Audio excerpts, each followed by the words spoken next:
Dude, amazing.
killed my sexuality.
Fearless adventures into the wild.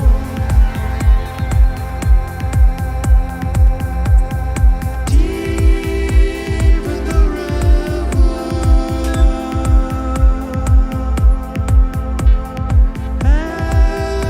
every day.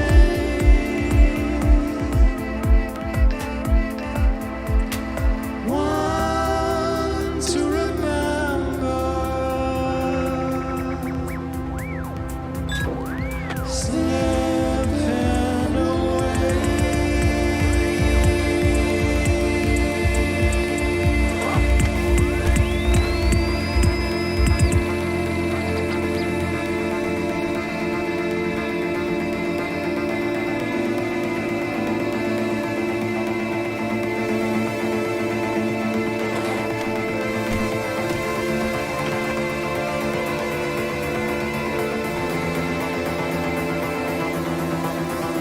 Slipping away.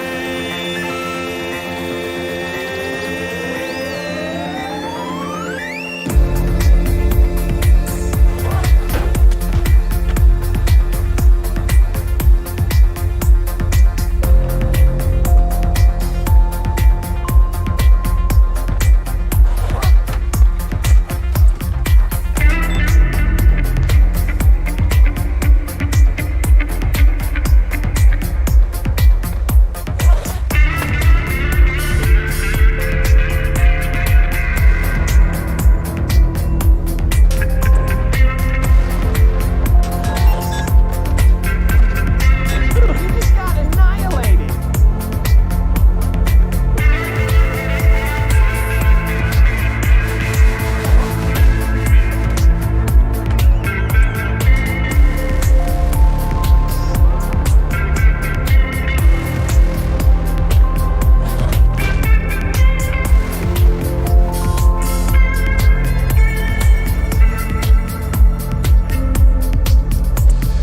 I can remember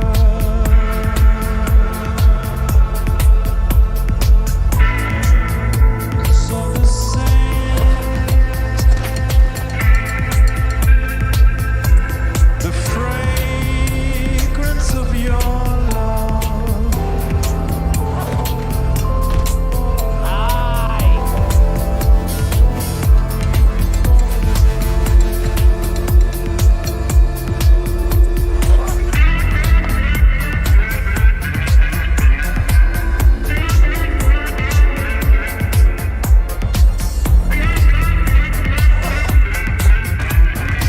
Dude, you got broke off.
Every minute alone, Dude, amazing. every day spent at home, every hour of doubt, try to figure it out.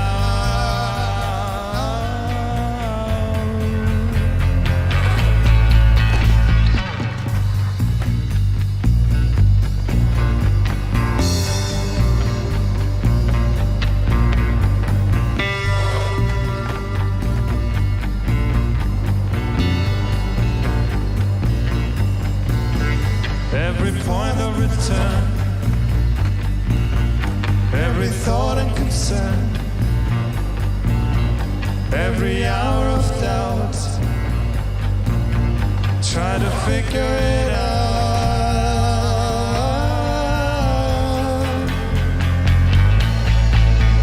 Should I call you up? Should I call you up? Should I call you up?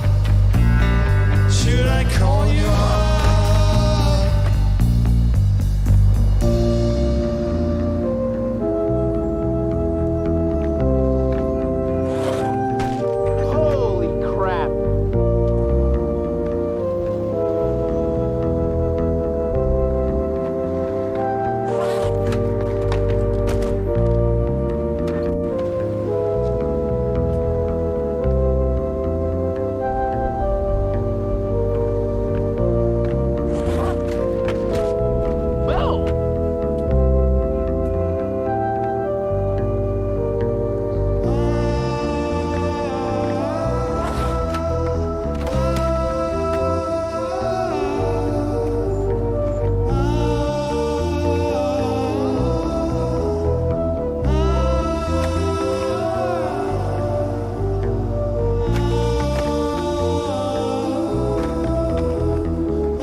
they say.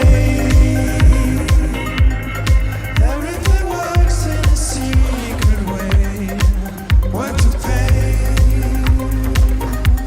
We went to the border the other day. No escape. Oh my God! We look to the sky and we look to the sea. You and me. I think this is where we get off.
It's widely profound.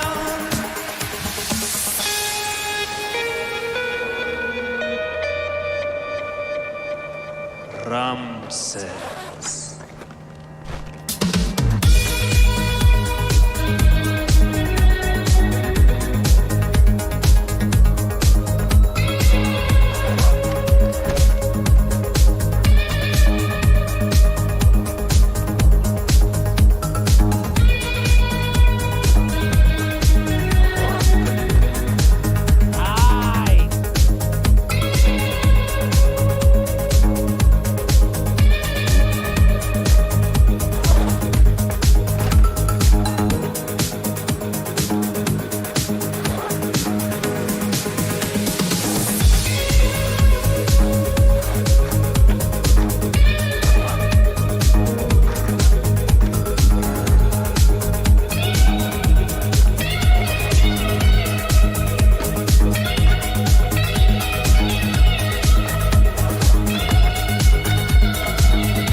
Yo, amazing. That was amazing.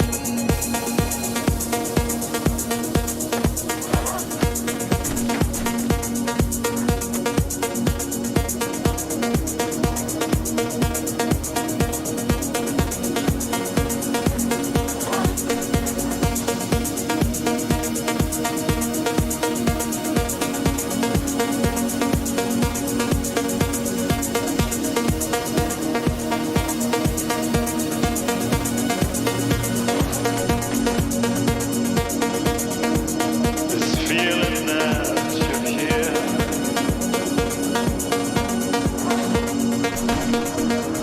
This feeling that you're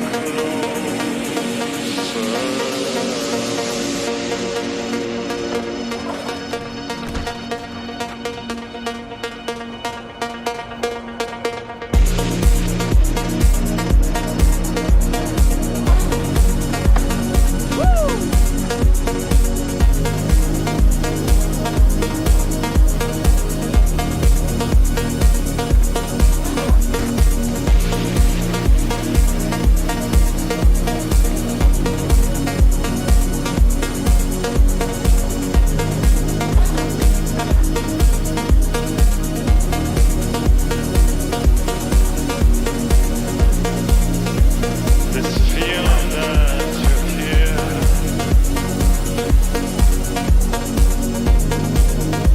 This feeling that you're closer.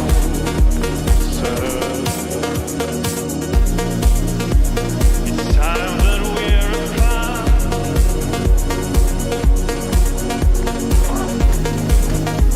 I feel Oh my God! closer.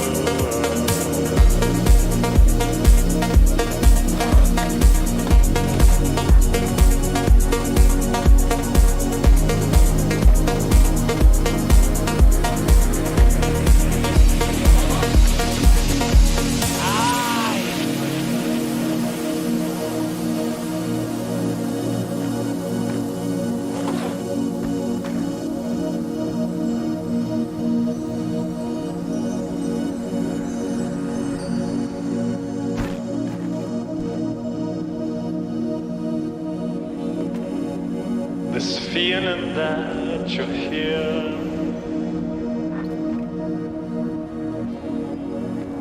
This feeling that you're closer.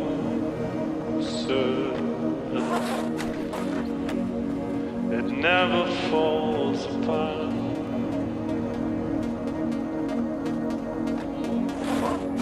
This feeling that we're closer.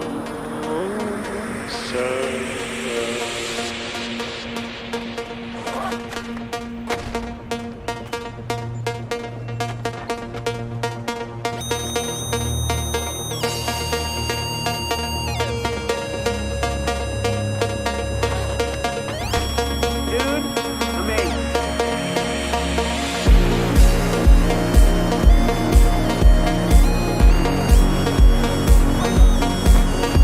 Holy cow, my God.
be free.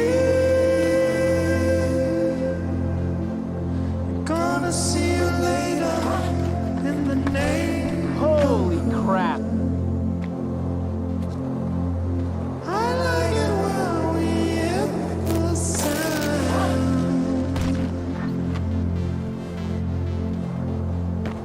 Drifting along like empty cans.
trees are falling slowly here, and I don't know what I'm waiting for.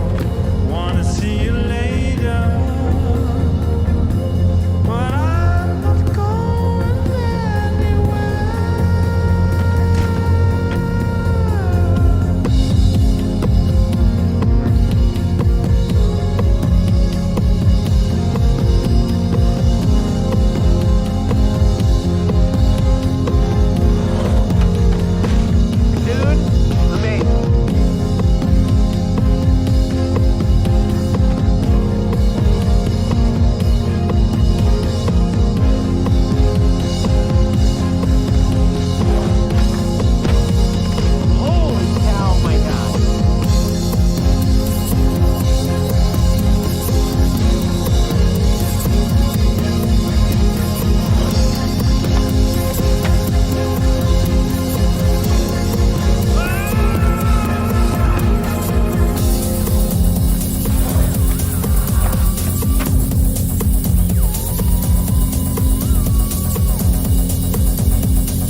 did was right.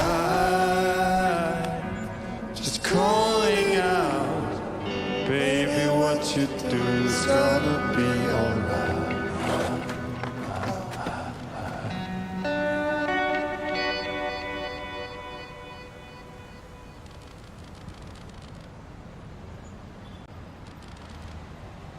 Motherfucker, don't you admit your mind.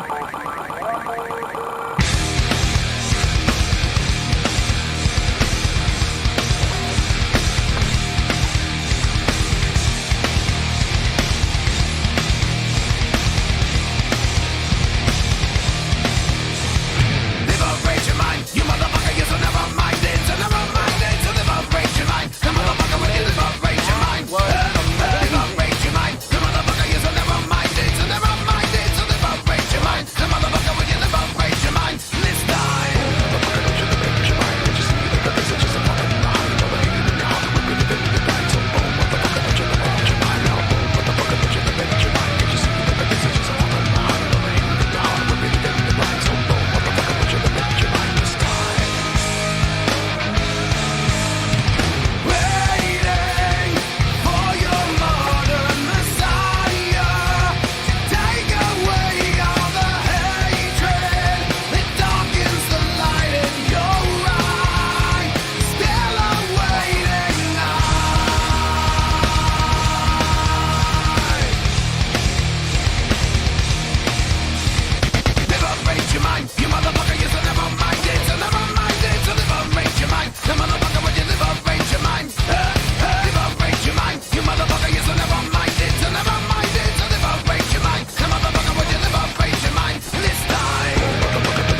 I didn't necessarily make the effort to archive everything exactly in my brain. And the more that I work on machine learning and AI and the aspects of memory and how when you go back and polish certain things, it's not necessarily exactly the way it happened. But, having said all of that, from my view, the way everything happened that led up to that was chills. I got the chills watching that after one. I was an adult, kind of taking a few college classes, deciding to drop out, I was hard Scrabble contract programming work, really struggling to kind of keep groceries and pay my rent and things.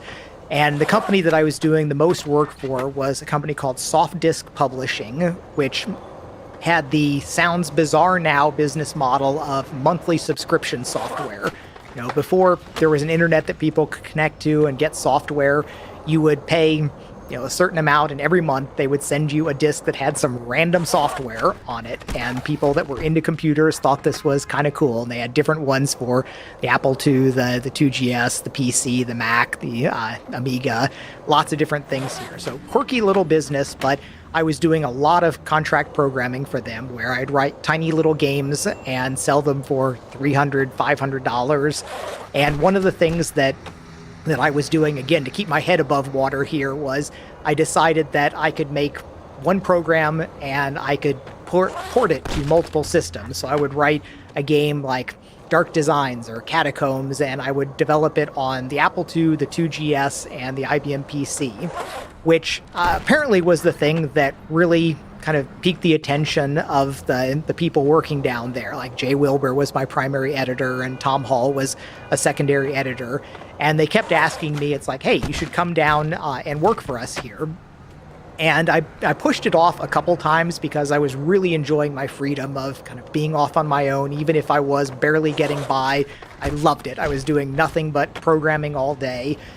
But I did have enough close scrapes with, like, damn, I'm just really out of money that maybe I should get an actual job rather than contracting these kind of one-at-a-time things. And Jay Wilbur was great. He was, like, FedExing me the checks when I would need them to kind of get over whatever hump I was at.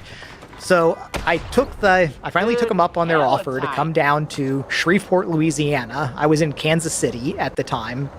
Drove down through the Ozarks and everything down to Louisiana and saw the Soft Disk offices, went through, talked to a bunch of people, met the people I had been working with remotely at that time.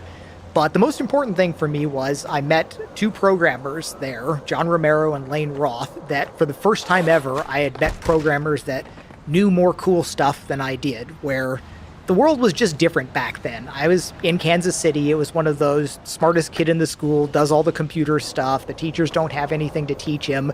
But all I had to learn from was these few books at the library. It was not much at all. And there were some aspects of programming that were kind of black magic to me. Like, it's like, oh, he knows how to format a track on a low-level drive programming interface. And I was still not at all sure I was going to take the job, but I met these awesome programmers that were doing cool stuff. And like Romero had worked at Origin Systems and he had done so many different games ahead of time that I did kind of quickly decide, it's like, yeah, I'll go take the job down there. And I settled down there, moved in, and started working on more little projects. And the first kind of big change that happened down there was the company wanted to make a PC gaming-focused subscription. Just like all their others, same formula that they used for everything. Pay a monthly fee and you'll get a disc with 1 or 2 games just every month. And no choice in what you get, but we think it'll be fun. And that was the model they were comfortable with. And they said, all right, we're going to start this Gamer's Edge department. And all of us that were interested in that, like me, Romero, Tom Hall was kind of helping us from his side of things. Jay would peek in, and we had a few other programmers working with us at the time. And we were going to just start making games, just the same model. And we dived in, and it was fantastic. So you have to make new games every month. Every month. Yeah. And this, in retrospect, looking back at it, that sense that I had done all this contract programming, and John Romero had done far more of this, where he had done one of his teaching himself efforts was he made a game for every letter of the alphabet. that sense of like, I'm just going to go make 26 different games, give them a different theme. And you learn that so much sucks. when you go through and you crank these things out, like on a bi-weekly, monthly basis, From something start like to that. finish. Yeah. So it's not like just an idea. It's not just from the very beginning to the very end. It's done. It has to be done. There's no delaying. It's done. And you've got deadlines. And that kind of rapid iteration, pressure cooker environment was super important for all of us developing the skills that that brought us to where we eventually went to. I mean, people would say like in the history of the Beatles, like it wasn't them being the Beatles, it was them playing all of these other early works, that opportunity to craft all of their skills before they were famous, that was very critical to their later successes. And I think there's a lot of that here, where we did these games that nobody remembers, lots of little things that contributed to building up the skill set for the things that eventually did make us famous. Yeah, And- Dostoevsky wrote The Gambler. He had to write it in a month just to make money. And nobody remembers that probably because he had to figure out, because it's literally, he didn't have enough time to write it fast enough, so he had to come up with hacks. Actually, literally write It again fast comes enough down to within a that point month. where pressure and limitation of resources is surprisingly important. Yeah. And it's counterintuitive in a lot of ways, where you just think that if you've got all the time in the world and you've got all the resources in the world, of course you're going to get something better. But sometimes it really does work out that the innovations, mother of necessity, and where you are resource constraints, and you have to do things when you don't have a choice. It's surprising what you can do. Is there any good games written in that time, would you say? Some of them are still fun to go back and play, where you get they were all about kind of the more modern term is game feel, about how just the exact feel that things, it's not the grand strategy of the design, but how running and jumping and shooting and those things feel in the moment. And some of those are still, if you sat down on them, you kind of go, it's a little bit different. It doesn't have the same movement feel, but you move over and you're like, bang, jump, bang. It's like, hey, that's kind of cool still. So you can get lost in the rhythm of the game, like is that what you mean by feel? Is it just like there's something about it that pulls you in? Nowadays, again, people talk about compulsion loops and things, where it's that sense of exactly what you're doing, what your fingers are doing on the keyboard, what your eyes are seeing, and there are going to be these sequences of things: grab the loot, shoot the monster, jump over the obstacle, get to the end of the level. These are eternal aspects of game design in a lot of ways, but there are better and worse ways to do all of them, and we did so many of these games that it was we got a lot of practice with it.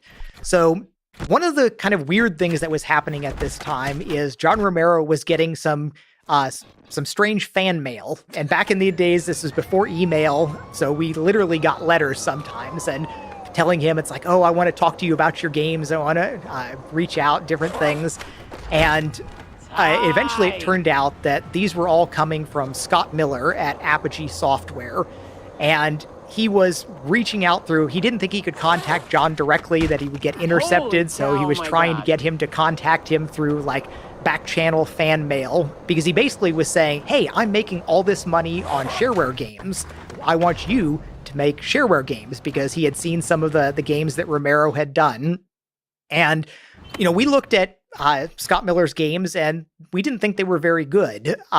We're like, that can't be making the kind of money that he's saying he's making 10 grand or something off of this game. And we really thought that he was full of shit, that it was a lie trying to get him into this. But so that was kind of going on at one level. And it was funny the moment when Romero realized that he had some of these letters pinned up on his wall of like all of his fans. And then we noticed that they all had the same return address with different names on them, which was a little bit of a two-edged sword there. Trying to figure out the puzzle laid out before him. Yeah, what happened after kind of coincident with that was I was working on a lot of the new technologies, where I was now full on the IBM PC for the first time, where I was really a long holdout on Apple II forever, and I loved my Apple II. It was the computer I always wished I had when I was growing up, and when I finally did have one, I was kind of clinging on to that well past its sort of good use by date. Is it the best computer ever made, would you say? I wouldn't make judgments like that about it, but it was positioned in such a way, especially in the school systems, that it impacted a whole lot of American programmers, at least, where there was programs that the Apple IIs got into the schools, and they had enough capability that lots of interesting things happened with them. In Europe, it was different. You had your Amigas and Ataris and, Acorns in the UK and things that had different things. But in the United States, it was probably the Apple II made the most impact for a lot of programmers of my generation. But so I was really digging into the IBM, and this was even more so with the total focus because I moved to another city where I didn't know anybody that I wasn't working with. I had a little apartment. And then at Softdisk, again, the things that drew me to it, I had a couple programmers that knew more than I did, and they had a library. They had a set of books and a set of magazines. They had a couple years of magazines, the old Dr. Dobbs Journal, and all of these magazines that had information about things. And so I was just in total immersion mode. It was eat, breathe, sleep, computer programming, particularly the IBM, for everything that I was doing. And I was digging into a lot of these low-level hardware details that people weren't usually paying attention to, the way the IBM EGA cards worked, which was fun for me. I hadn't had experience with things at that level. And back then, you could get hardware documentation just down at the register levels. This is where the CRTC register is. This is how the color registers work and how the different things are applied. And they were designed for a certain reason. They were designed for an application. They had an intended use in mind, but I was starting to look at other ways that they could perhaps be exploited that they weren't initially intended for. Could you comment on, like, first of all, what operating system was there? What instruction set was it? Like, what are we talking about? So this was DOS and x86. So 16-bit 8086. The 286s were there, and 386s existed. They were rare. We had a couple for our development systems. But we were still targeting the more broad. It was all DOS 16-bit. None of this was kind of DOS extenders and things. How different is it from the systems of today? Is it kind of a precursor that's similar? Very little. If you open up command.exe on Windows, you see some of the remnants of all of that, but it was a different world. It was the 640K is enough world, and nothing was protected. It crashed all the time. You had TSRs, or terminate and stay resident hacks, on top of things that would cause configuration problems. All the hardware was manually configured in your auto exec. So it was a very different world. But the code is still the same, similar. You could still write it. My earliest code there was written in Pascal. That was what I had learned kind of at an earlier point.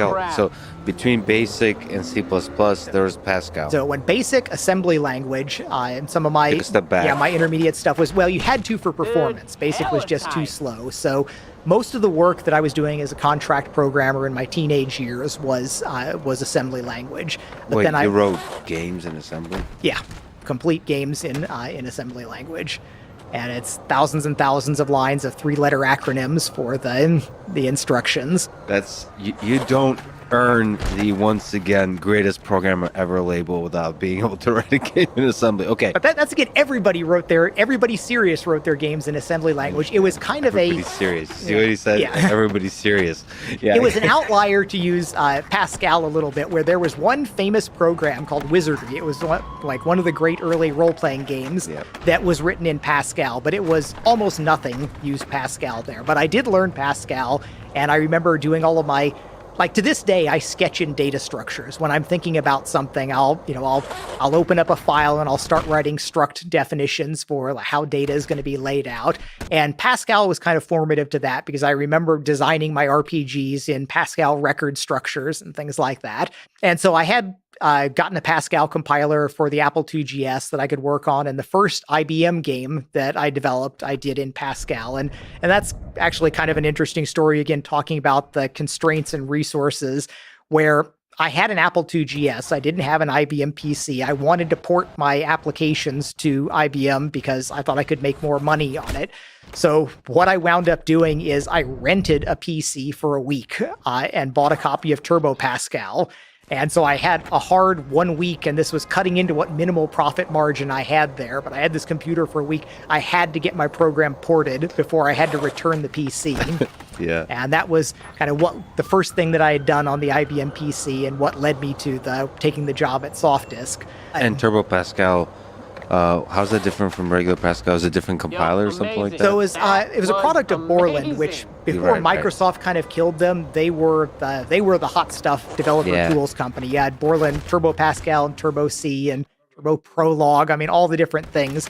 But what they did was they took a supremely pragmatic approach of making something useful. It was one of these great examples where Pascal was an academic language, and you had things like the UCSDP system that Wizardry was actually written in, that they did manage to make a game with that, but it was not a super practical system. While Turbo Pascal was called Turbo because it was blazingly fast to compile. I mean, really ridiculously 10 to 20 times faster than most other compilers at the time.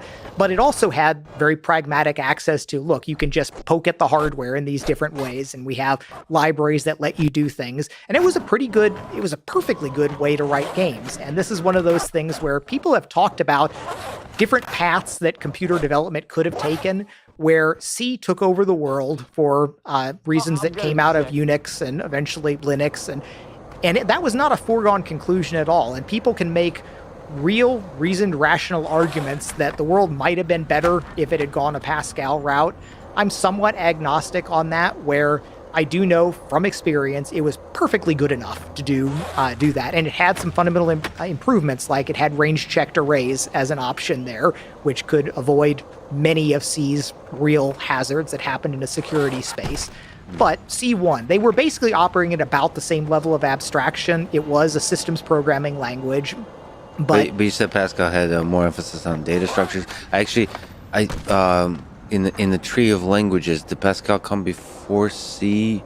Did it they were inspire pretty a lot contemporaneous. So Pascal's lineage went to Modula 2 and eventually Oberon, which was another Nicholas word, kind of experimental language. But they were all good enough at that level.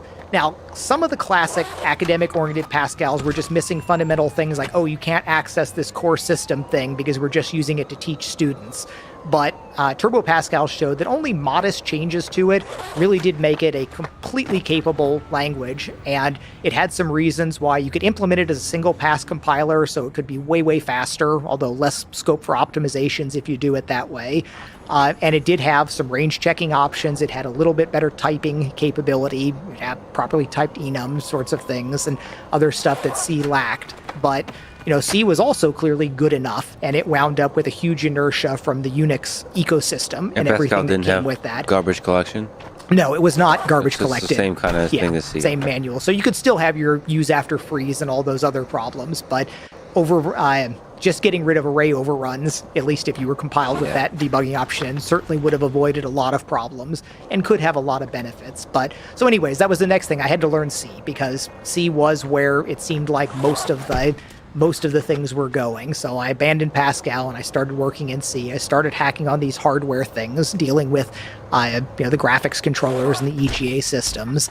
And what we most wanted to do, so at that time we were sitting in our darkened office playing all the different console video games, and we were figuring out what games do we want to make for our Gamer's Edge product there. Mm-hmm. And so we had one of the first Super Nintendos sitting there, and we had an older Nintendo. We were looking at all those games, and the core thing that those consoles did that you just didn't get on the PC games was this ability to have a massive scrolling world, where most of the games that you would make on the PC and earlier personal computers would be a static screen. You move little things around on it, and you interact like that. Maybe you go to additional screens as you move.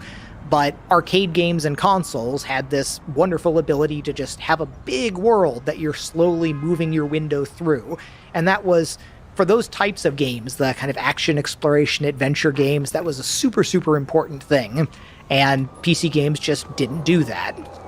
And what I had come across was a couple different techniques for implementing that on the PC.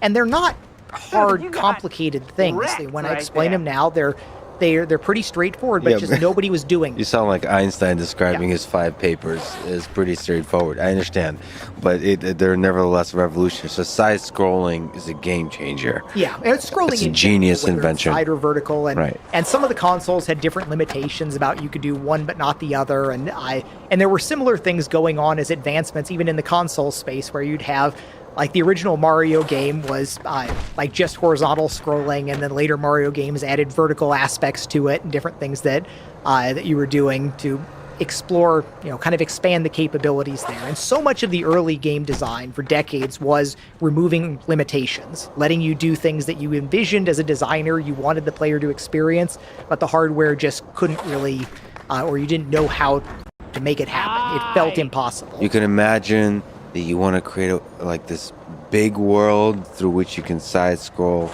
like through which you can walk, and then you ask yourself a question: how do I actually build that in a way that's like the latency is low enough, the hardware can actually deliver that in such a way that it's a compelling experience. Yeah, and we knew what we wanted to do because we were playing all of these console games, playing all these Nintendo games and arcade games. Clearly, there was a whole world of awesome things there that we just couldn't do on the PC, at least initially.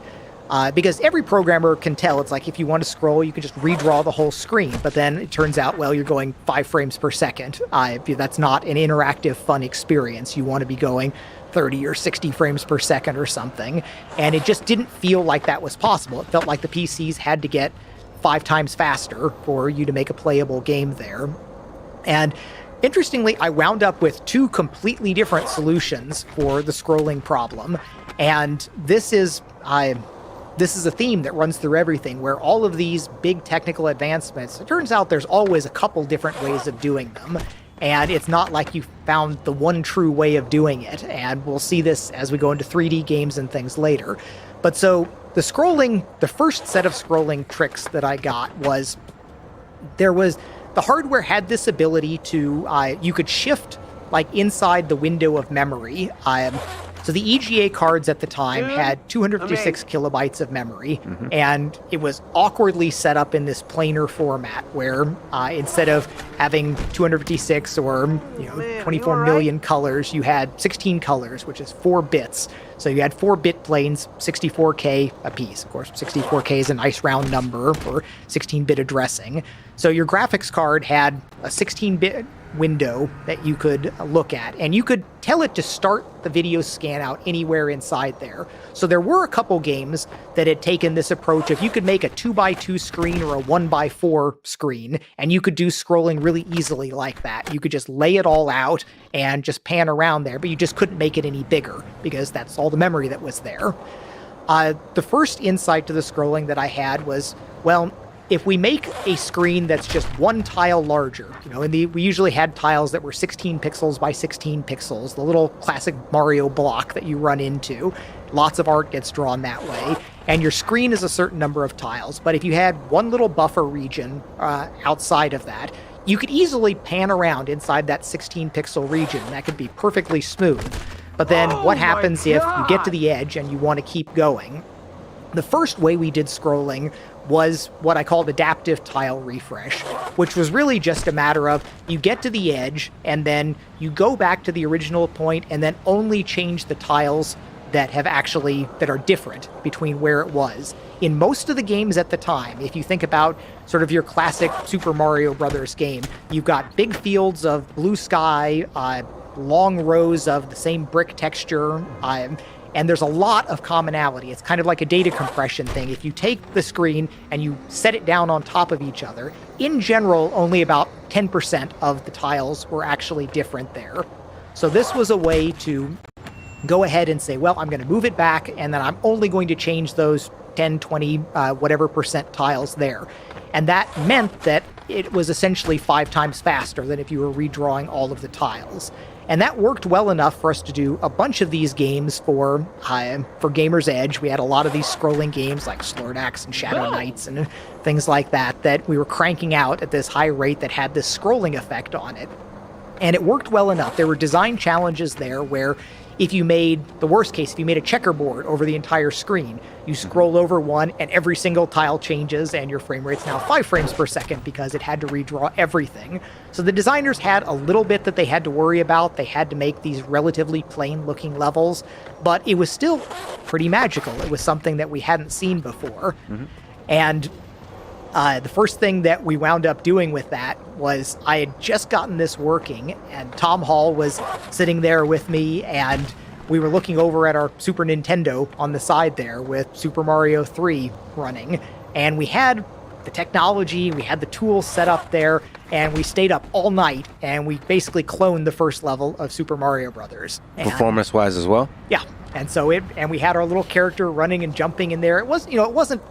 It was close to pixel accurate as far as all of the backgrounds and everything, but the gaming was just stuff that we cobbled together from previous games that I had written. I just kind of like really kit bashed the whole thing together to make this demo.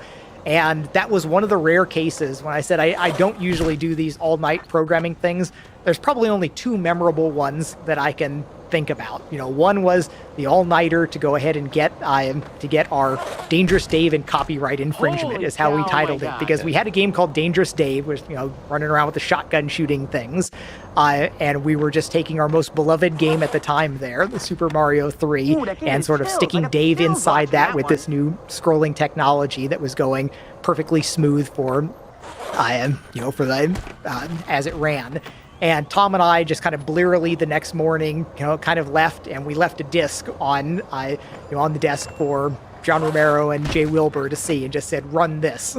And we eventually made it back in later in the day, and it was, they grabbed us and pulled us into the room, and that was the point where they were like, "We got to do something with this. We're going to make a company. We're going to go make our own games." Where this was something that we were able to just kind of hit them with a hammer of an experience, like, wow, this is just like so much cooler than what we thought was possible there.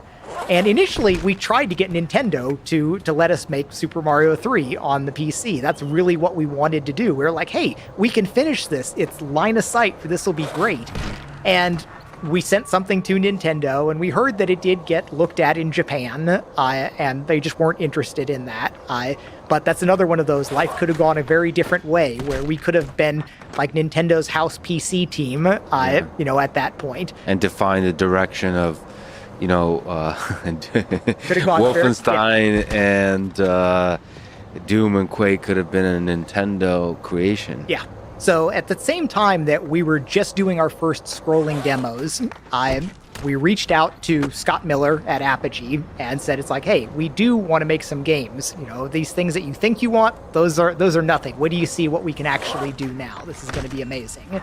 And he just popped right up and sent a check to us, where at that point, we still thought he might be a fraud, that he was just lying about all of this, but he was totally correct on how much money he was making with his shareware titles. And this was his kind of real brainstorm about this, where shareware was this idea that software doesn't have a fixed price. If you use it, you send out of the goodness of your heart some money to the creator. And there were a couple utilities that did make some significant success like that, but for the most part, it didn't really work. There wasn't much software in a pure shareware model that was successful.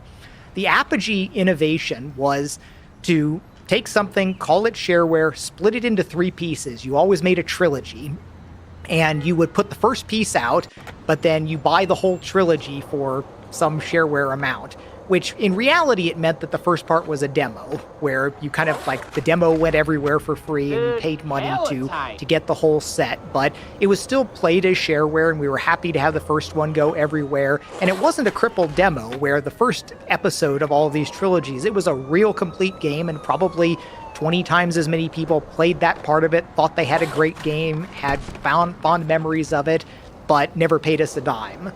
But enough people were happy with that where it was really quite successful. And these early games that we didn't think very much of compared to commercial quality games, but they were doing really good business. Some fairly crude things, and it was good business. People enjoyed it, and it wasn't like you were taking a crapshoot on what you were getting. You just played a third of the experience, and you loved it enough to handwrite out a check and put it in an envelope and address it and send it out to Apogee to get the rest of them. So it was a really pretty feel-good business prospect there, because everybody was happy. They knew what they were getting when they sent it in, and they would send in fan mail. If you're going to the trouble of addressing a letter and filling out an envelope, you write something in it, and there were just the literal bags of fan mail for the shareware games, so people loved them. I should mention that for you, the definition of wealth is being able to have pizza whenever you want.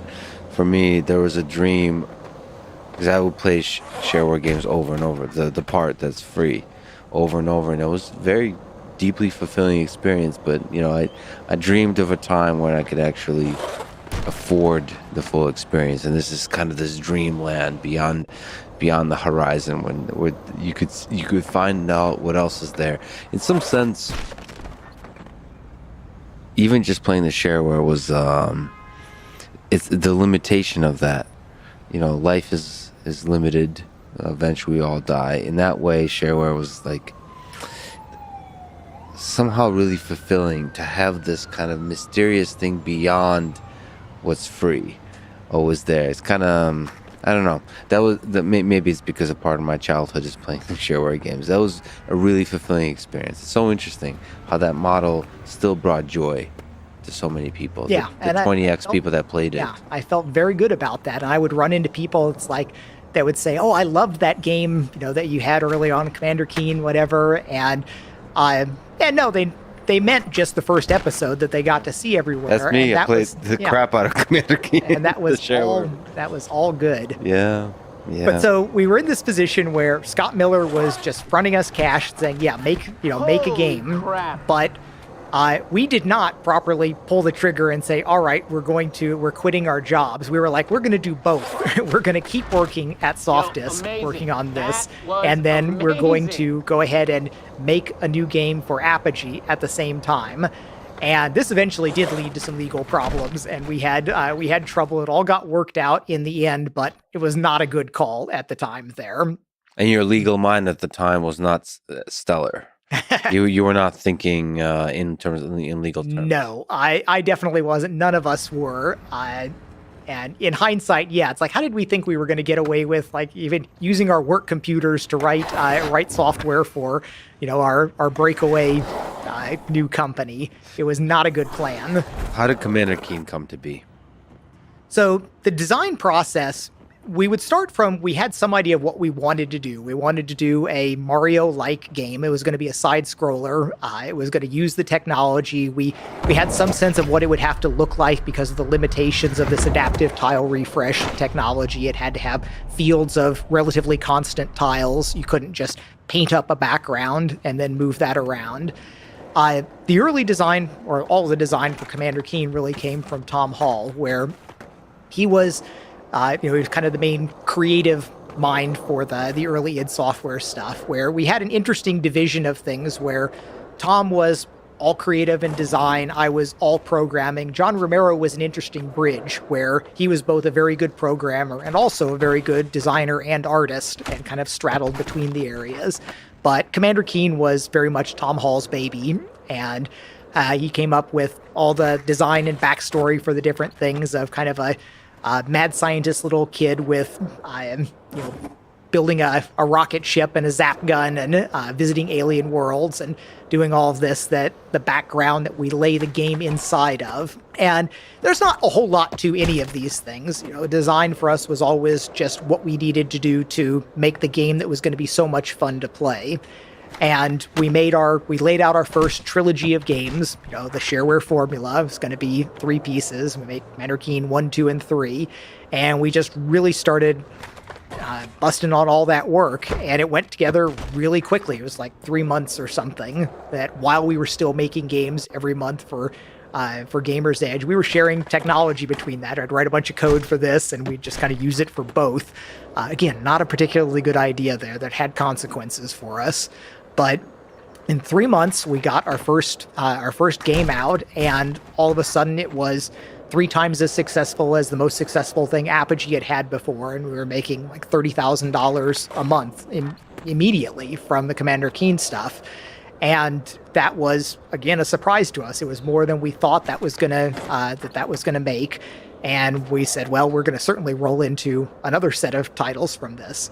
And in that 3 months, I had come up with a much better way of doing the scrolling technology that was not the adaptive tile refresh, which in some ways was even simpler. And these things, so many of the great ideas of technology are things that are back of the envelope designs. I make this comment about modern machine learning, where all the things that are really important practically in the last decade are, each of them fits on the back of an envelope. There are these simple little things. They're not super dense, hard to understand technologies. And so the second scrolling trick was just a matter of like, okay, we know we've got this 64K window. And the question was always like, well, you could make a 2x2, but you can't go off the edge. But I finally asked, well, what actually happens if you just go off the edge? If you take your start and you say, it's like, okay, I can move over, I'm scrolling, I can move over, I can move down, I'm scrolling. I get to what should be the bottom of the memory window. It's like, well, what if I just keep going? And I say, I'm going to start at, what happens if I start at FFFE at the very end of the 64K block? And it turns out it just wraps back around to the top of the block. Mm-hmm. And I'm like, oh, well, this makes everything easy. You can just scroll the screen everywhere, and all you have to draw is just one new line of tiles, whichever thing you expose. It might be unaligned off various parts of the screen memory, but it just works. That no longer had the problem of you had to have fields of the similar colors, because it doesn't matter what you're doing. You could be having a completely unique world, and you're just drawing the new strip as it comes on. But it might be, like you said, unaligned. So it can be all over the place. Yeah, and it turns out it doesn't matter. I would have two page-flipped screens. As long as they didn't overlap, they moved in series through this two-dimensional window of graphics. And that was one of those like, well, this is so simple. This just works. It's faster. It seemed like there was no downside. Funny thing was, it turned out after we shipped titles with this, there were what they called super VGA cards, the cards that would allow higher resolutions and different features that the standard ones didn't. And on some of those cards, this was a weird compatibility quirk, again, because nobody thought this was not what it was designed to do. And some of those cards had more memory. They had more than just 256K in 4 planes. They had 512K or a megabyte. And on some of those cards, I scroll my window down, and then it goes into uninitialized memory that actually exists there rather than wrapping back around to the top. And then I was in the tough position of, do I have to track every single one of these? And it was a madhouse back then there were 20 different video card vendors with all slightly different implementations of their non-standard functionality. So either I needed to natively program all of the VGA cards there to map in that memory and keep scrolling down through all of that.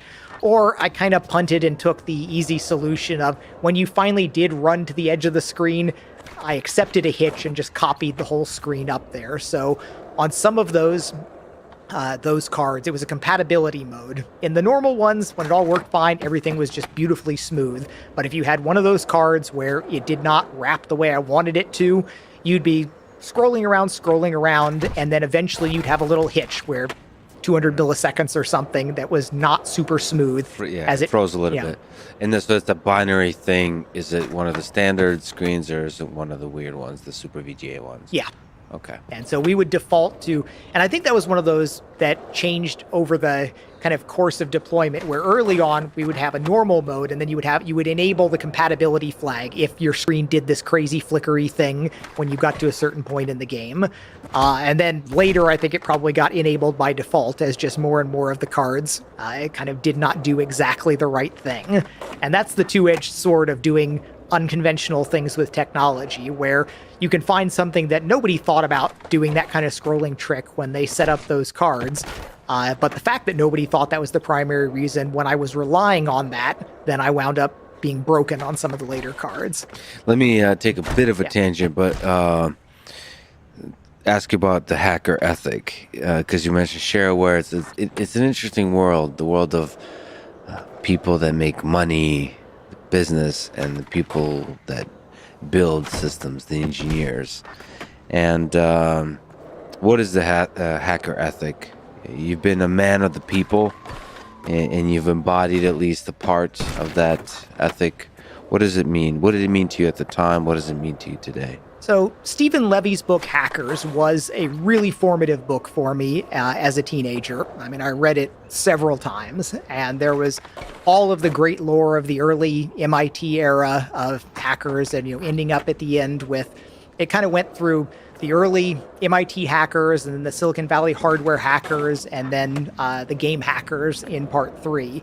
And at that time as a teenager, I really was kind of bitter in some ways. Like, I thought I was born too late. I thought I missed the window there. And I really thought I belonged in that third section of that book with the game hackers. And they were talking about, the Williams at Sierra and Origin Systems with Richard Garriott. And it's like, I really wanted to be there. And I knew that was now a few years in the past. It was, it was not to be.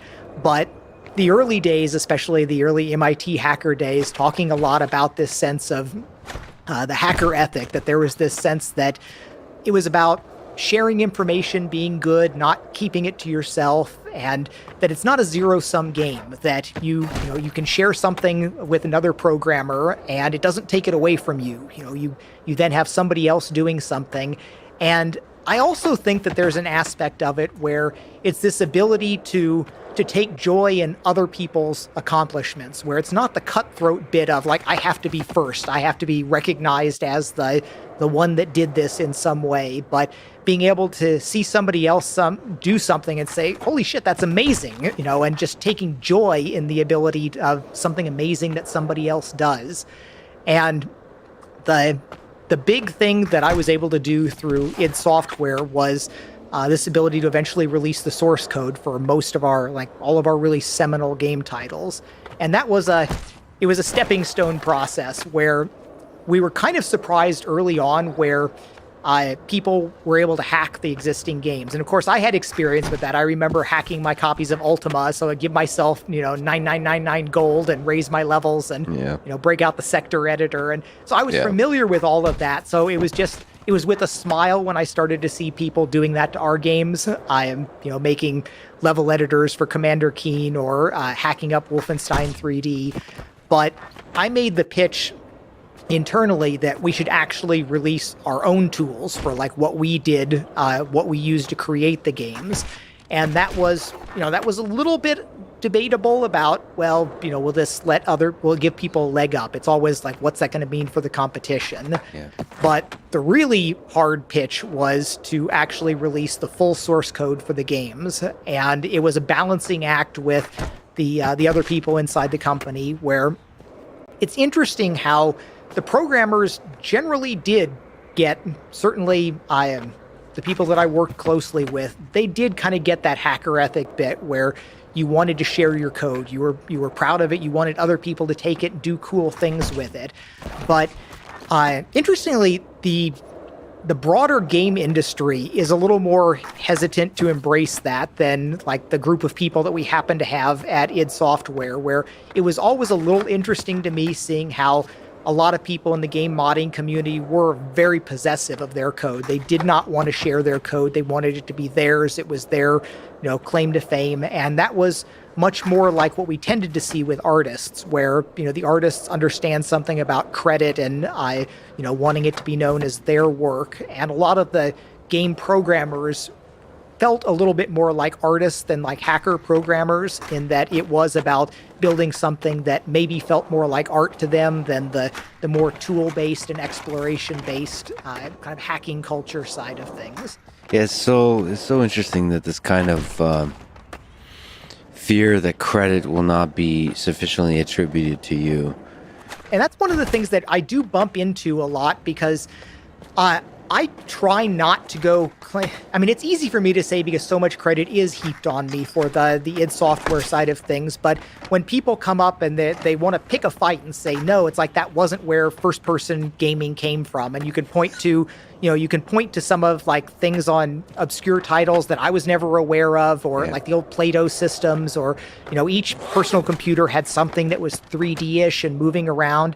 And I'm happy to say it's like, no, I mean, I saw Battlezone and Star Wars in the arcades. I had seen 3D graphics. I had seen all these things. They're standing on the shoulders of lots of other people. But sometimes these examples they pull out, it's like, nah, I didn't know that existed. I mean, I had never heard of that before then. That didn't contribute to what I made, but there's plenty of stuff that did. And, I think there's good cases to be made that obviously Doom and Quake and Wolfenstein were formative examples for what everything that came after that, but I don't feel the need to go fight and say claim primacy or initial invention of anything like that. But a lot of people do want to. I think when you fight for the credit in that way, and it does go against the hacker ethic, you destroy something fundamental about the culture, about the community that builds cool stuff. I think credit ultimately. So I had this sort of. There's a famous wrestler in freestyle wrestling called Buvai Sarasatiev. And he always preached that you should just focus on the art of the wrestling and let people write your story however they want.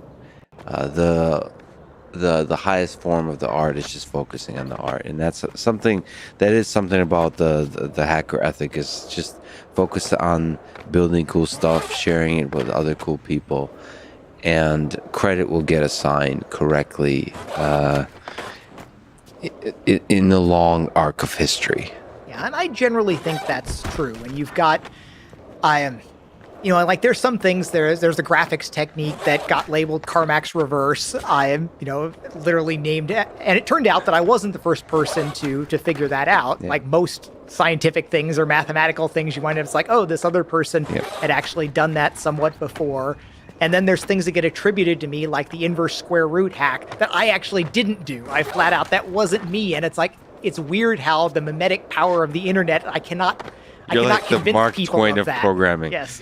It's just, everything just gets attributed to you now, even though you've never sought the credit of things. I mean, but part of the fact that the humility behind that is what attracts the attributions. Let's talk about a game.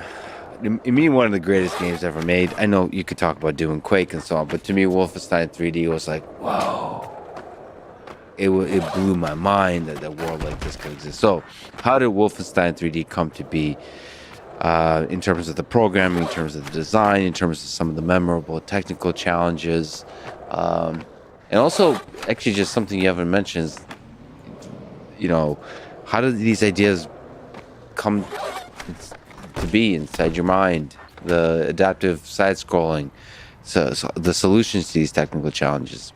So I usually can introspectively pull back pretty detailed accounts of how technology solutions and design choices on my part came to be, where technically we had done 2 games, 3D games like that before, where Hover Tank was the first one, which had flat shaded walls, but did have the scaled enemies inside it.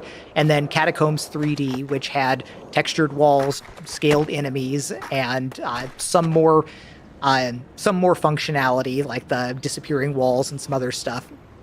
But what's really interesting from a game development standpoint is those games, Catacombs 3D, Hover Tank, and Wolfenstein, they literally used the same code for a lot of the character behavior that a 2D game that I had made earlier called Catacombs did, where it was an overhead view game, kind of like Gauntlet. You're running around and you can open up doors, pick up items, basic game stuff.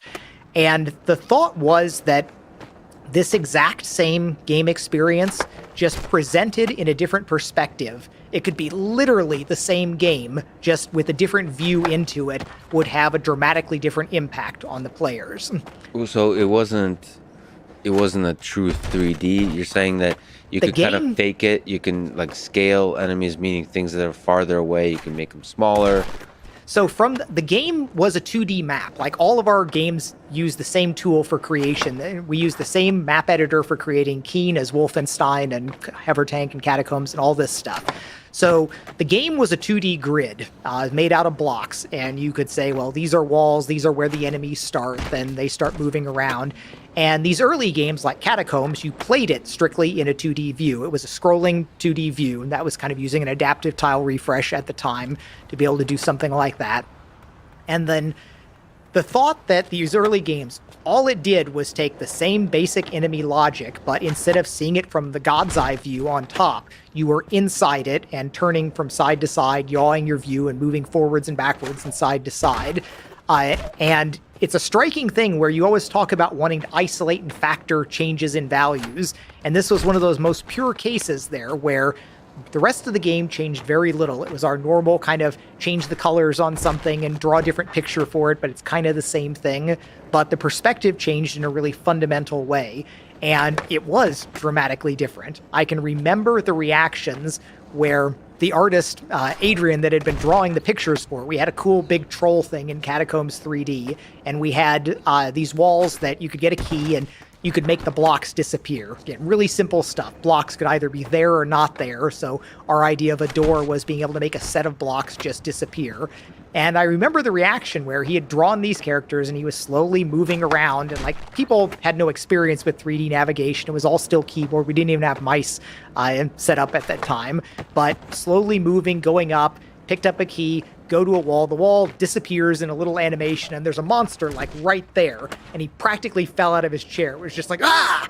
And games just didn't do that. You know, the games were the God's eye view. You were a little invested in your little guy. You can be like, you know, happy or sad when things happen, but you just did not get that kind of startle reaction. You weren't inside something hits your the game. face, something in the back of your brain, some reptile brain thing is just going, oh shit, something just happened. And that was one of those early points where it's like, yeah, this is going to make a difference. This is going to be powerful and it's going to matter. Were you able to imagine that in the idea stage or no? So not that exact thing. So again, we had cases like the arcade games Battlezone and Star Wars that you could kind of see a 3D world and things coming at you, and you get some sense of it, but nothing had done the kind of worlds that we were doing and the sort of action-based things. 3D at the time was really largely about these simulation thoughts. And this is something that really might have trended differently if not for the id Software approach in the games, where there were flight simulators, there were driving simulators, you had like Hard Driving and Microsoft Flight Simulator, and these were doing 3D and general purpose 3D in ways that were more flexible than what we were doing with our games, but they were looked at as simulations. They weren't trying to necessarily be fast or responsive, or letting you do kind of exciting maneuvers, because they were trying to simulate reality and they were taking their cues from the big systems, the Evans and Sutherlands and the Silicon Graphics that were doing things. But we were taking our cues from the console and arcade games. You know, we wanted things that were sort of quarter eaters, that were doing fast-paced things that you could smack you around rather than just smoothly gliding you from place to place. So Quarter eaters. Yeah. And, you know, the funny thing is, so much that built into us that Wolfenstein still had lives. You had, like, one of the biggest power-ups in all these games, like, was an extra life, because you started off with 3 lives, and you lose your lives, and then it's game over. And there weren't save games in most of this stuff.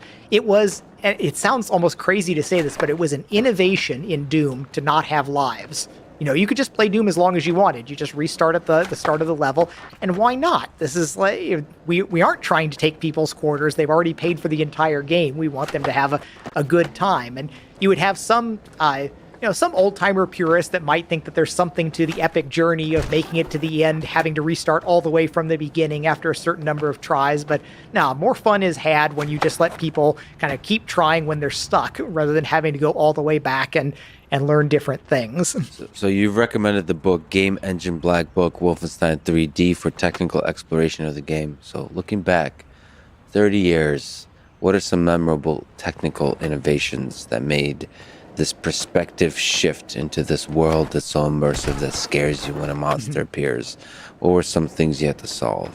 So one of the interesting things that come back to the theme of deadlines and resource constraints, the game Catacombs 3D, we were supposed to be shipping this for Gamer's Edge on a monthly cadence, and I had slipped. I was actually late. It slipped like 6 weeks, because this was texture mapped walls, doing stuff that I hadn't done before. And at the 6-week point, it was still kind of glitchy and buggy. There were things that I knew that if you had a wall that was like almost edge on, you could slide over to it and you could see some things freak out or vanish or not work. And I hated that. But I was up against the wall. We had to ship the game.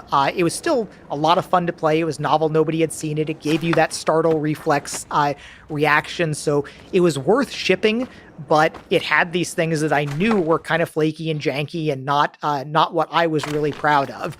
So one of the things that I did very differently in Wolfenstein, I went.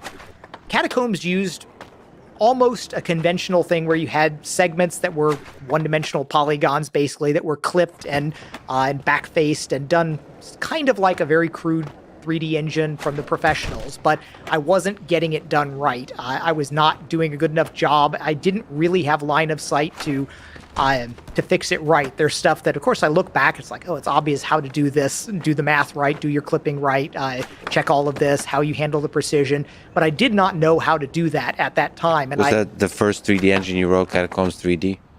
And Hover Tank had been a little bit before that, but that had the flat shaded walls. So the texture mapping on the walls was what was bringing in some of these challenges that was hard for me, and I couldn't solve it right at the time. Can you describe what flat shading is and texture mapping? So in the walls were solid color, one of 16 colors in Hover Tank. So that's easy, it's fast, you just draw the solid color for everything. Texture mapping is what we all see today, where you have an image that is stretched and distorted onto the walls or the surfaces that you're working with. And it was a long time for me to just figure out how to do that without it distorting in the wrong ways. And I did not get it all exactly right in Catacombs, and I had these flaws. So that was important enough to me that rather than continuing to bang my head on that when I wasn't positive I was going to get it, I went with a completely different approach for figuring out where the walls were, which was a ray casting approach, which I had done in Catacombs 3D. I had a bunch of C code trying to make this work right, and it wasn't working right. In Wolfenstein, I wound up going to a very small amount of assembly code. So in some ways, this should be a slower way of doing it, but by making it a smaller amount of work that I could more tightly optimize, it worked out, and Wolfenstein 3D was just absolutely rock solid. It was, nothing glitched in there. The game just was pretty much flawless through all of that, and I was super proud of that. But eventually, like in the later games, I went back to the more span-based things where I could get more total efficiency once I really did figure out how to do it. So there were two sort of key technical things to Wolfenstein. One was this raycasting approach, which you still, to this day, you see people go and say, let's write a raycasting engine because it's an understandable way of doing things that lets you make games very much like that. So you see raycasters in JavaScript, raycasters in Python, people that are basically going and re-implementing that approach to taking a tiled world and casting out into it. It works pretty well, but it's not the fastest way of doing it. Can you describe what raycasting is? So you start off and you've got your screen, which is 320 pixels across at the time if you haven't sized down the window for greater speed. And at every pixel, there's going to be an angle from, you've got your position in the world, and you're going to just run along that angle and keep going until you hit a block. So up to 320 times across there, it's going to throw a cast array out into the world from wherever your origin is until it runs into a wall, and then it can figure out exactly where on the wall it hits. The performance challenge of that is, as it's going out, every block it's crossing, it checks, is this a solid wall? So that means that in like the early Wolfenstein levels, you're in a small jail cell going out into a small hallway. It's super efficient for that because you're only stepping across 3 or 4 blocks. But then if somebody makes a room that covers, our maps were limited to 64 by 64 blocks. If you made one room that was nothing but walls at the far space, it would go pretty slow because it would be stepping across 80 tile tests or something along the way. By the way, the physics of our universe seems to be computing this very thing. So this maps nicely to the actual physics of our world. Yeah, you get like, intuitively. I follow a little bit of something like Stephen Wolfram's work on interconnected network information states of that, and it's beyond what I can have an informed opinion on, but it's interesting that people are considering things like that and have things that can back it up. There's whole different sets of interesting stuff there. So Wolfenstein 3D had raycasting. So the raycasting, and then the other kind of key aspect was what I called compiled scalars, where the idea of you saw this in the earlier classic arcade games like Space Harrier and stuff, where you would take a picture, which is normally drawn directly on the screen, and then if you have the ability to make it bigger or smaller, big chunky pixels or fizzily small drop sampled pixels, that's the fundamental aspect of what our characters were doing in these 3D games. You would have, it's just like you might have drawn a tiny little character, but now we can make them really big and make them really small and move it around. That was the limited kind of 3D that we had for characters. To make them turn, there were literally 8 different views of them. You didn't actually have a 3D model that would rotate. You just had these cardboard cutouts. But that was good enough for that startled fight reaction, and it was kind of what we had to deal with there. So a straightforward approach to do that, you could just write out your doubly nested loop of you've got your stretch factor, and it's like you've got a point, you stretch by a little bit, it might be on the same pixel, it might be on the next pixel, it might have skipped a pixel. You can write that out, but it's not going to be fast enough, where especially you get a character for that right in your face, monster covering almost the entire screen. Doing that with a general purpose scaling routine would have just been much too slow. It would have worked when they're small characters, but then it would get slower and slower as they got closer to you until right at the time when you most care about having a fast reaction time, the game would be chunking down.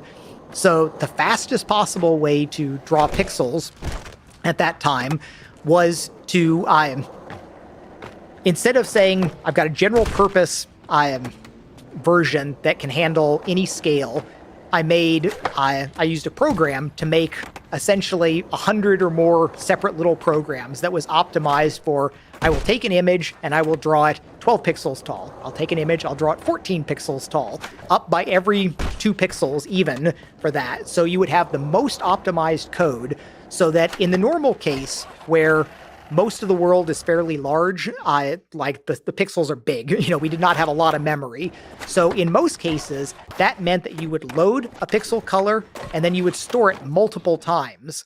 So that was faster than even copying an image in a normal conventional case, because most of the time the image is expanded. So instead of doing 1 read, 1 write for a simple copy, you might be doing 1 read and 3 or 4 writes as it got really big.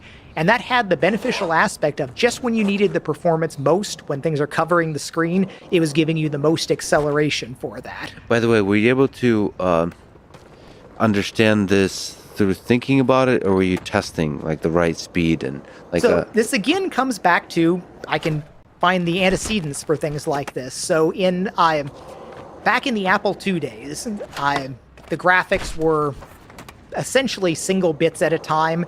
And if you wanted to make your little spaceship, if you wanted to make it smoothly go across the world, if you just took the image and you drew it out at the next location, you would move by 7 pixels at a time. So it would go chunk, chunk, chunk.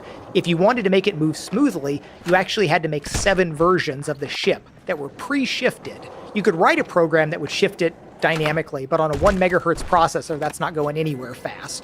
So if you wanted to do a smooth-moving, fast-action game, you made separate versions of each of these sprites.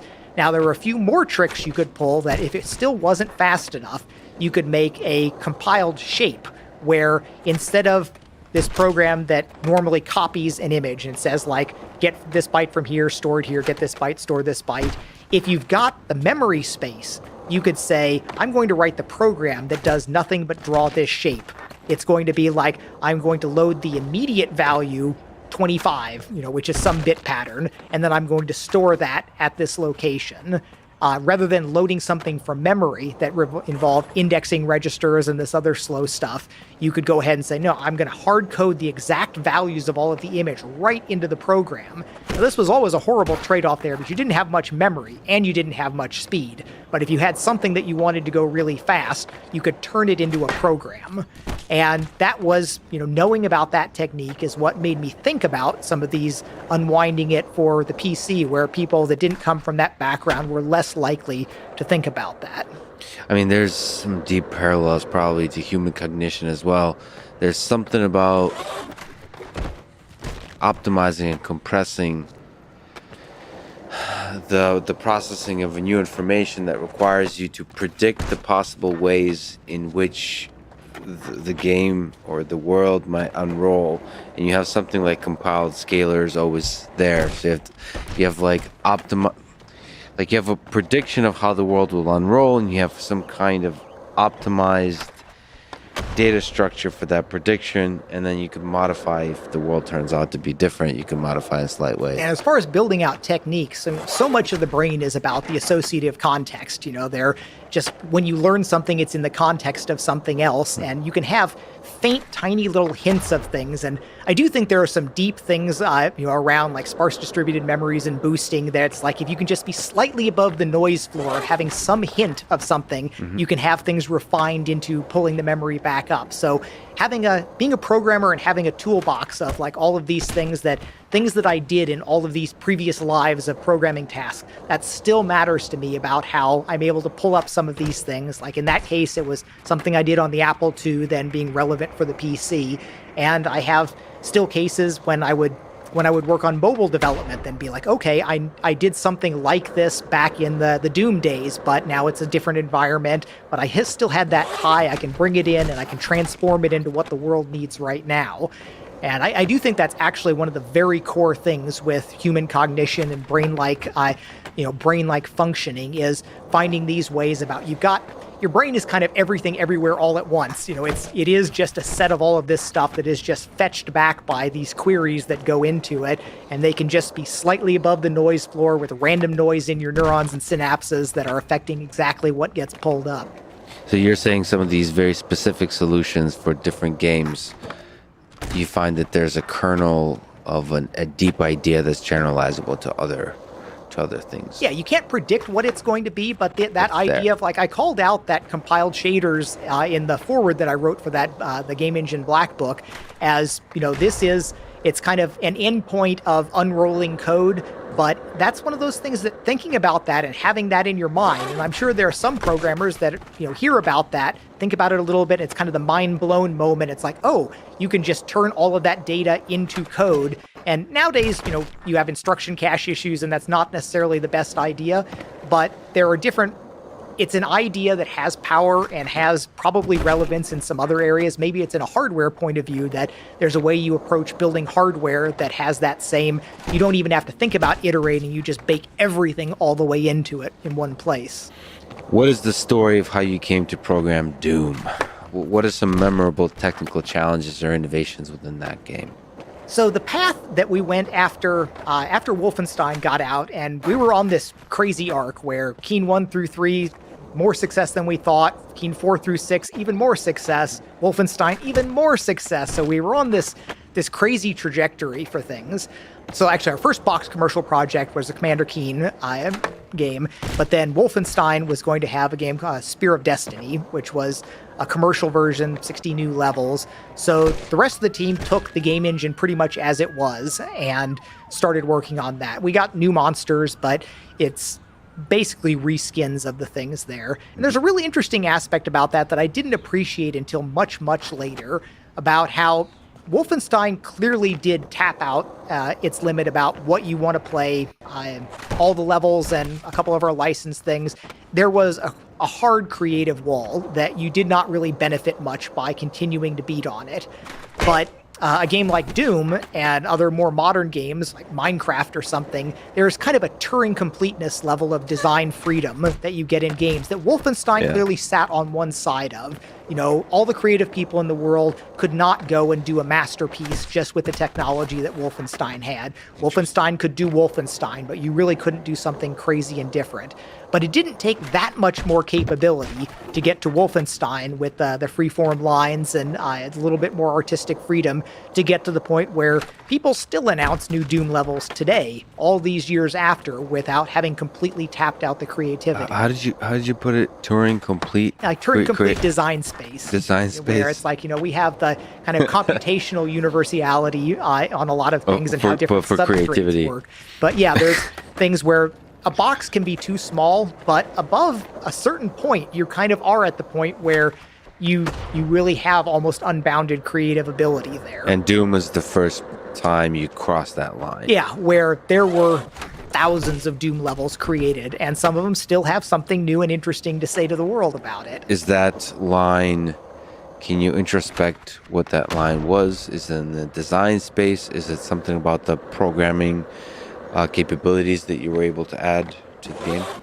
So the graphics fidelity was a necessary part because the block limitations in Wolfenstein, what we had right there, was not enough. The full scale blocks, although Minecraft really did show that perhaps blocks stacked in 3D and at 1/4 the scale of that, or 1/8 in volume, is then sufficient to have all of that. But the wall-sized blocks that we had in Wolfenstein was too much of a creative limitation. We licensed the technology to a few other teams.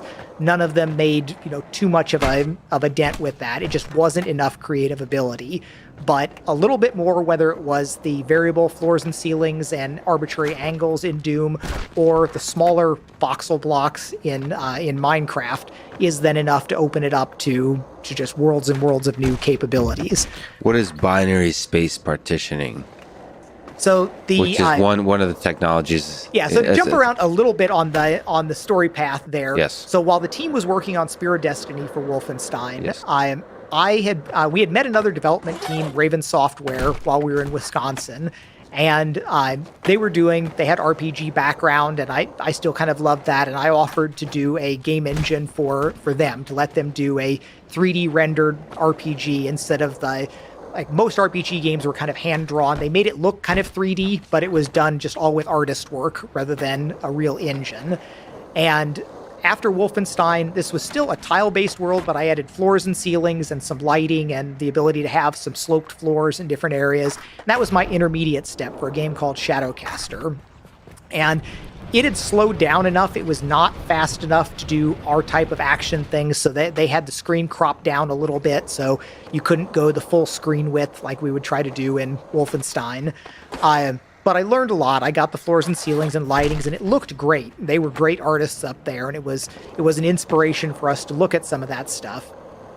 But I had learned enough from that I had the plan I knew faster ways to do the lighting and shadowing, and I wanted to do this freeform geometry. I wanted to break out of this tile-based 90-degree world limitations. So we had, that was when we got our next stations, and we were working with these higher-powered systems, and we built an editor that let us draw kind of arbitrary line segments, and I was working hard to try to make something that could render this fast enough. I was pushing myself pretty hard, and we were at a point where we could see some things that looked amazingly cool, but it wasn't really fast enough for the way I was doing it. For this flexibility, it was no longer, I couldn't just raycast into it, and I had these very complex sets of lines, and simple little worlds were okay, but the cool things that we wanted to do just weren't quite fast enough. And I wound up taking a break at that point, and I did I did 2 ports of our games, Wolfenstein to the Super Nintendo. It was a crazy difficult thing to do, which was an even slower processor. It was like a couple megahertz processor. And it had been this whole thing where we had farmed out the work, and it wasn't going well, and I took it back over. And trying to make it go fast on there, where it really did not have much processing power. The pixels were stretched up hugely, and it was pretty ugly when you looked at it, but in the end, it did come out fast enough to play and still be kind of fun from that. But that was where I started using BSP trees, or binary space partitioning trees. It was one of those things I had to make it faster there. It was a stepping stone where it was reasonably easy to understand in the grid world of Wolfenstein, where it was all still 90-degree angles. BSP trees I eased myself into it with that, and it was a big success.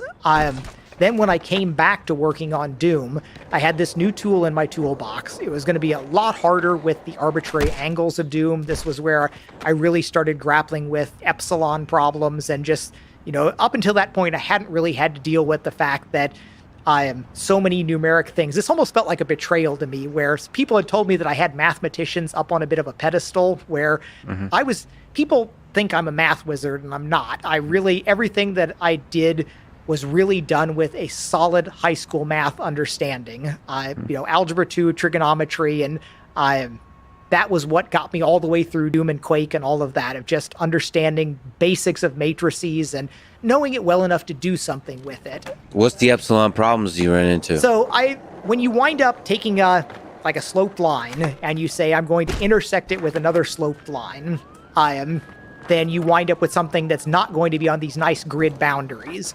With the Wolfenstein tile maps, where all you've got is horizontal and vertical lines looking at it from above, and if you cut one of them, it's just obvious the other one gets cut exactly at that point. But when you have angled lines, you're doing a kind of a slope intercept problem, and you wind up with rational numbers there, where things that are not going to evenly land on an integer or even on any fixed point value that you've got. So everything winds up having to snap to some fixed point value, so the lines slightly change their angle. You wind up, if you cut something here, this one's going to bend a little this way, and it's not going to be completely straight. And then you come down to all these questions of, well, this one is a point on an angled line. You can't answer that in finite precision unless you're doing something with actual rational numbers. And later on, I did waste far too much time chasing things like that. How do you do precise arithmetic with rational numbers? And it always blows up eventually, exponentially as you do enough. So these kind of things are impossible with computers. So they're possible. Again, there are paths to doing it, but you can't fit them conveniently in any of the numbers. You need to start using big nums and different factor trackings of different things. So you have to, if you have any elements of OCD and you want to do something perfectly, you're screwed if you're working with floating point. Yeah. So you had to deal with this for the first time. And there were lots of challenges there about, like, okay, they built this cool thing, and the way the BSP trees work is it basically takes the walls and it carves other walls by those walls in this clever way that you can then take all of these fragments, and then you can for sure from any given point get an ordering of everything in the world, and you can say this goes in front of this, goes in front of this, all the way back to the last thing. And that's super valuable for graphics, where kind of a classic graphics algorithm would be Painter's algorithm. You paint the furthest thing first, and then the next thing, and then the next thing, and then it comes up and it's all perfect for you. That's slow because you don't want to have drawn everything like that, but you can also flip it around and draw the closest thing to you, and then if you're clever about it, you can figure out what you need to draw that's visible beyond that. And that's what BSP trees allow you to do. Yeah, so it's combined with a bunch of other things, but it gives you that ordering. It's a clever way of doing things, and I remember I had learned this from one of my graphics Bible at the time, a book called Foley and Van Dam. And again, it was a different world back there. There was a small integer number of books.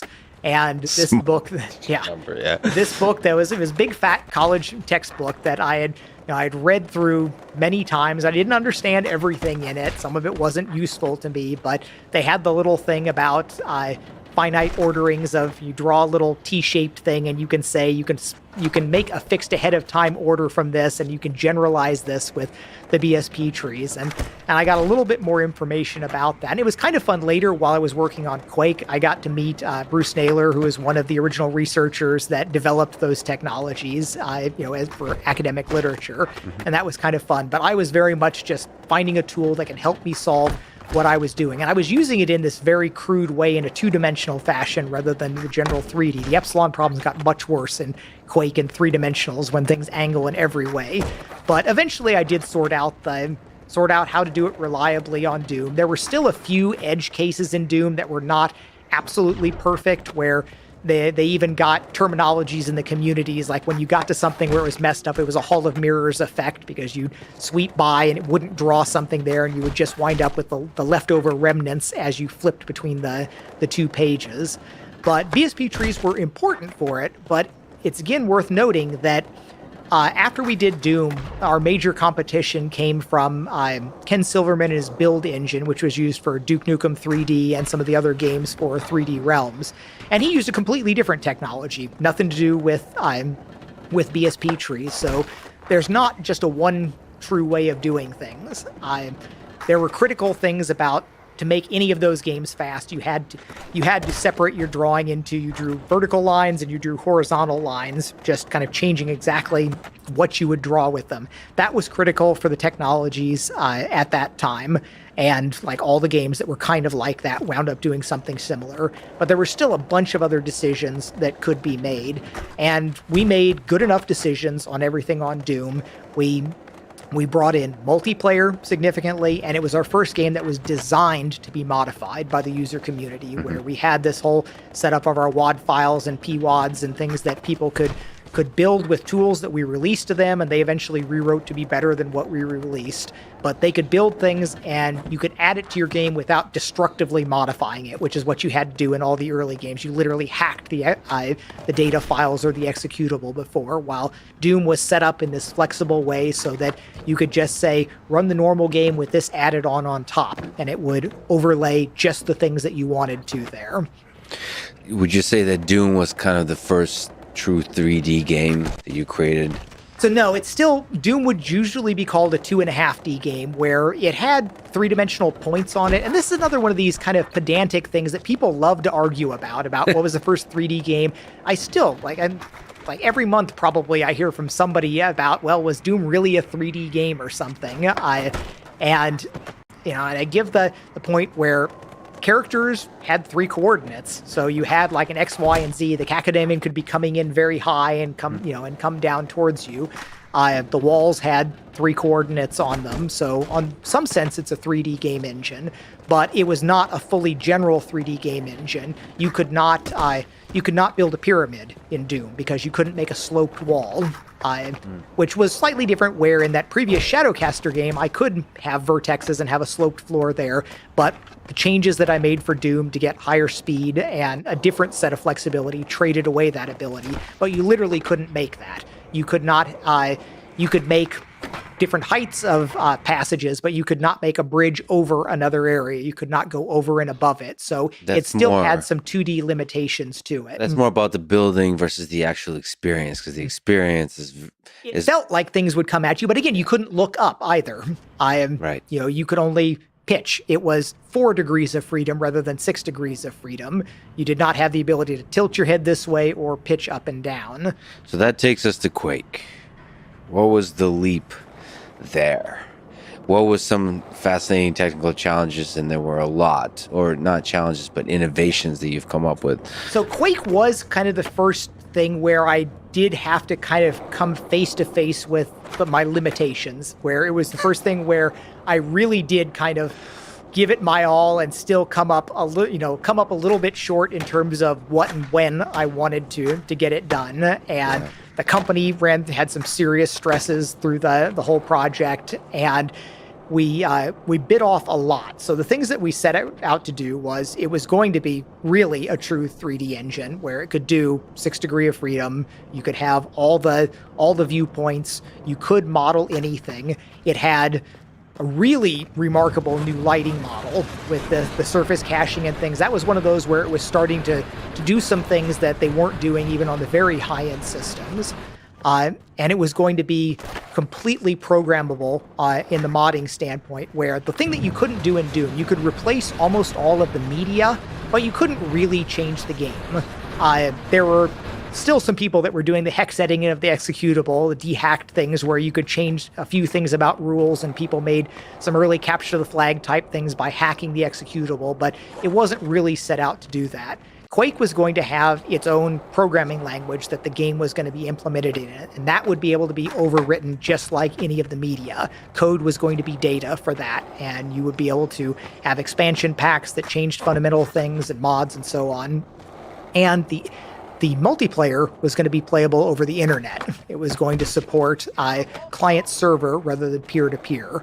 So we had the possibility of supporting larger numbers of players in disparate locations with this full flexibility of the programming overrides, with full 6 degree of freedom, modeling and viewing, and with this fancy new light-mapped kind of surface caching side.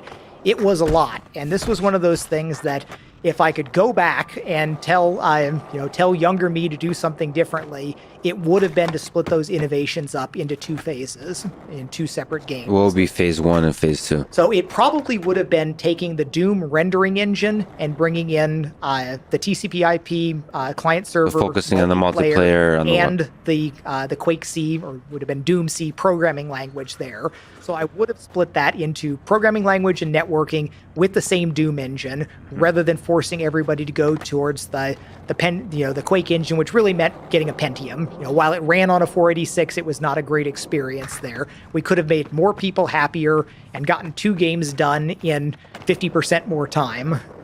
So speaking of people happier, mutual friend Joe Rogan, it seems like the most important moment of his life is centered around Quake.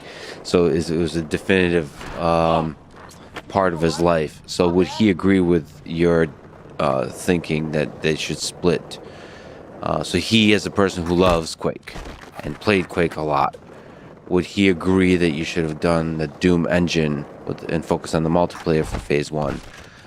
Or in your looking back, is the 3D world that Quake created was also fundamental to the enriching experience? I would say that what would have happened is you would have had a Doom looking but Quake feeling game 8 months earlier, and then maybe 6 months after Quake actually shipped, then there would have been the full running on a Pentium 6 Degree of Freedom graphics engine type things there. So it's not that it wouldn't have been there. It would have been something amazingly cool earlier, and then something even cooler somewhat later, where I would much rather have gone and done 2 one-year development efforts, cycle them through, be a little more pragmatic about that rather than killing us ourselves on the whole Quake development. But I would say it's obviously things worked out well in the end, but looking back and saying, how would I optimize and do things differently? That did seem to be a clear case where going ahead, and we had enormous momentum on Doom. We did Doom 2 as the kind of commercial boxed version after our shareware success with the original. But we could have just made another Doom game, adding those new features in. It would have been huge. We would have learned all the same lessons, but faster. And it would have given 6 Degree of Freedom and Pentium class systems a little bit more time to get mainstream, because we did cut out a lot of people with the hardware requirements for Quake. Was there any dark moments for you personally, psychologically, in having having such harsh deadlines and having to solve so many difficult technical challenges? So I've never really had really dark black places. I mean, I can't necessarily put myself in anyone else's shoes, but I understand a lot of people have significant challenges with kind of their mental health and well-being. And I've been super stressed. I've been unhappy as a teenager in various ways, but I've never really gone to a very dark place. I just seem to be largely immune to what really wrecks people. I mean, I've had plenty of time when I'm very unhappy and miserable about something, but it's never hit me like, I believe it winds up hitting some other people. I've borne up well under whatever stresses have kind of fallen on me, and I've always coped best on that when all I need to do is usually just kind of bear down on my work. I pull myself out of whatever hole I might be slipping into by actually making progress. I mean, maybe if I was in a position where I was never able to make that progress, I could have slid down further, but I've always been in a place where, okay, a little bit more work, maybe I'm in a tough spot here, but I always know if I just keep pushing, eventually I break through and I make progress. I feel good about what I'm doing. And that's been enough for me so far in my life. Have you seen in the distance, ideas of depression or contemplating suicide? Have you seen those things far? So it was interesting when I was a teenager. I was, I was probably on some level a troubled youth. I was unhappy most of my teenage, years. I wanted to be on my own, doing programming all the time. As soon as I was 18, 19, even though I was poor, I was doing exactly what I wanted, and I was very happy. But high school was not a great time for me, and I had a conversation with the school counselor, and they're kind of running their script. It's like, okay, it's kind of a weird kid here. Let's carefully probe around. It's like, do you ever think about ending it all? I'm like, no, of course not. Never, not at all. This is temporary. Things are going to be better. Wow. And that's always been kind of